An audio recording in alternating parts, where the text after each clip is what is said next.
Yves Vangulobé, président national de l'association sans but lucratif Il est temps, a procédé à l'installation du comité de la Ligue des femmes du Congo central au sein de cette ASBL samedi 28 janvier 2023 à l'espace La Payotte au cours d'une assemblée générale regroupant plus d'une centaine des mamans de la province en général et de Matadi en particulier venus pour cette première et grande activité placée sous le thème « Soyons le changement ». Soyons le changement, c'est-à-dire la transformation doit commencer par nous, qui sont membres de l'ASBL. Le changement n'est pas seulement une affaire d'hommes, tel est le maître mot de son président national et coordonnateur du bureau d'études du gouverneur Yves Vangulobé après la présentation de la coordination des ligues des mamans aux représentants personnels du gouverneur et chargé de mission Bienvenue Vetokele, aux autorités politico-administratives et autres invités. Dans sa vision pour le développement de la province, le gouverneur met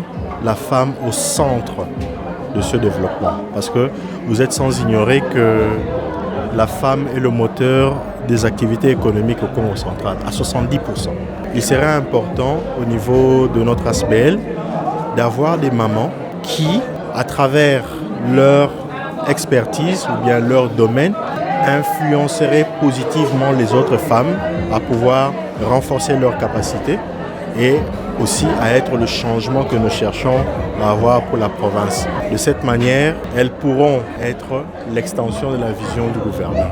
Il est temps pour la femme. Il est temps que la femme aille s'enrôler. Il est temps. Il est temps que la femme donne maintenant des conseils à son mari. Il est temps. Parce que la Bible nous dit, une femme sage bâtit sa maison. Nous, les femmes, nous devons nous mettre debout. Il est temps de changer. Il est temps, nous allons construire notre province. Si Maya Papa la biso, Guy Bandou Boyete.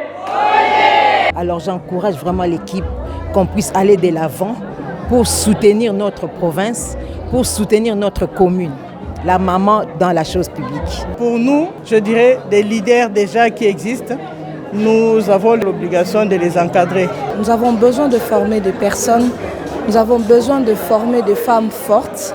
Nous avons besoin de former des femmes autonomes aujourd'hui et qu'on enlève dans la tête que la femme ne peut pas construire un pays, mais que la femme aussi peut faire grand chose et que les hommes aussi peuvent suivre.